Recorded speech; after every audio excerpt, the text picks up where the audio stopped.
여러분 안녕하십니까, 진성호입니다. 내일 윤석열 대통령 당선인 장관 후보자 중 가장 뜨거운 사람이 국회 인사청문회에 섭니다. 한동훈입니다. 자, 내일 오전 10시부터 시작되는 한동훈 법무부 장관 후보자 인사청문회.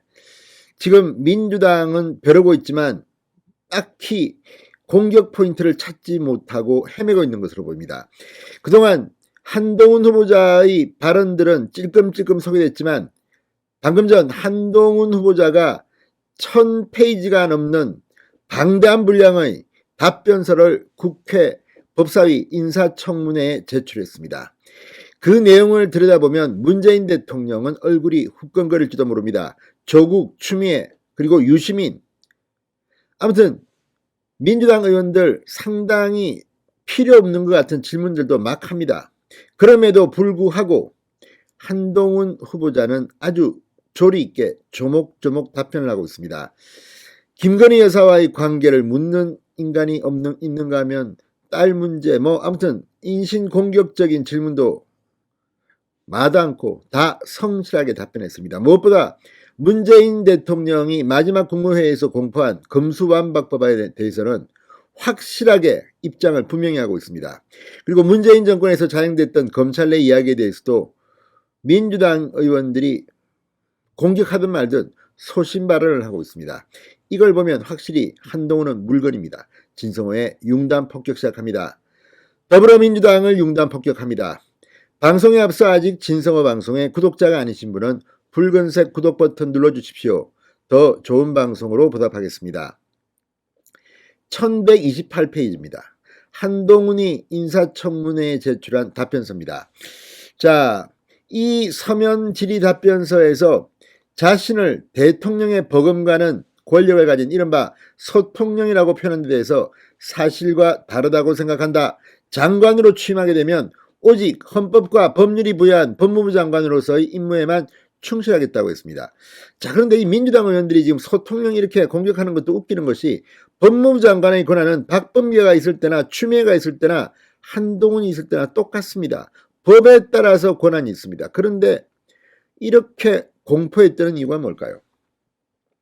자, 그리고 윤석열 대통령 당선인의 부인 김건희 커바나 컴팬츠 대표로부터 지시를 받은 적이 있느냐는 질문에는 지시를 받을 관계가 아니었다. 지시를 받은 적도 전혀 없다. 자, 법무부 장관으로 지명된 이유가 무엇이라고 생각하느냐? 이 질문에는 경제 발전을 뒷받침할 수 있도록 법무행정을 현대화하고 글로벌 스탠다드에 맞는 사법제도를 정비해달라는 뜻으로 생각한다고 말했습니다. 글로벌 스탠다드가 무섭긴 무서운 모양입니다. 북한까지도 지금 한동훈을 이런 문제, 영어 이런 이야기하면서 공격합니다. 이걸 보면 김정은이하고 민주당하고 한 통속은 설마 아니겠지요. 서로 짰습니까?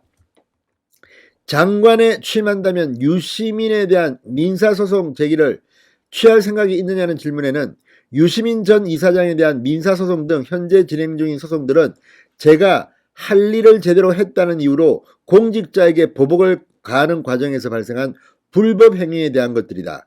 제가 대충 타협하면 다른 힘없는 국민들을 상대로 이런 일이 반복될 것이기 때문에 취할 생각이 없다고 말했습니다. 유시민 큰일 났습니다. 윤석열 초대 법무부 장관으로서 가장 필요한 역할은 정의와 상식이라는 가치에 어울리는 법치주의 확립과 정치적 중립성 보장이다. 그러니까 정의와 상식에 따르면 감옥 갈 인간들이 지금 줄을 서 있습니다. 전부 다 감옥 보내야 됩니다. 자, 본인이 법무부 장관의 적임자인 이유에 대해선 부족한 점이 많다. 그러나 공직자로 근무하면서 좌고우면하지 않고 오로지 법과 원칙에 따라 부정부패를 척결하고 부정부패를 척결하는 게 중요합니다. 민주당 떨고 있습니까?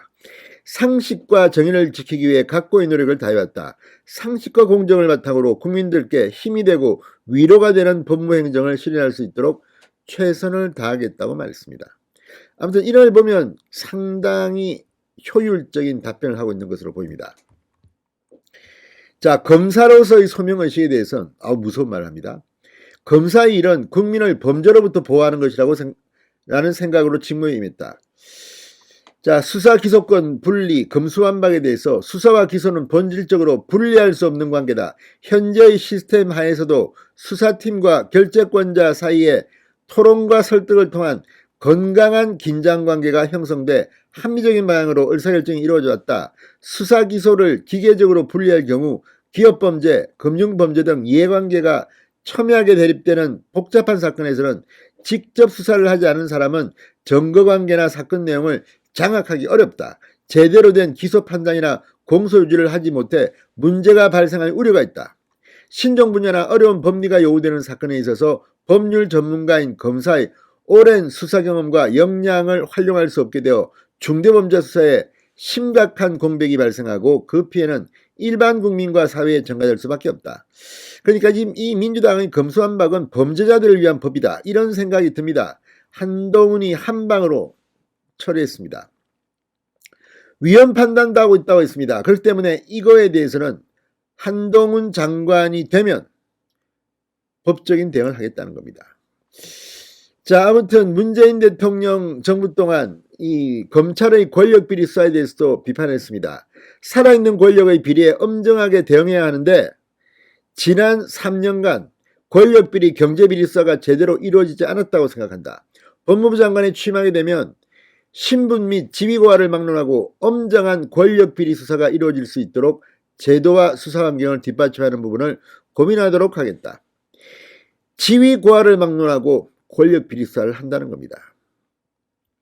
조국 전 장관 일가 의혹 수사와 관련해서는 현재 일부 사건에 대해 재판이 계속 진행 중이므로 장관 후보자 입장에서 구체적인 내용에 대해 답변드리기 어려움을 양해해 주시기 바란다. 다만 일체의 정치적 고려 없이 법과 원칙에 따라 수사에 착수했고 적법 절차에 따라 수사했음을 말씀드린다.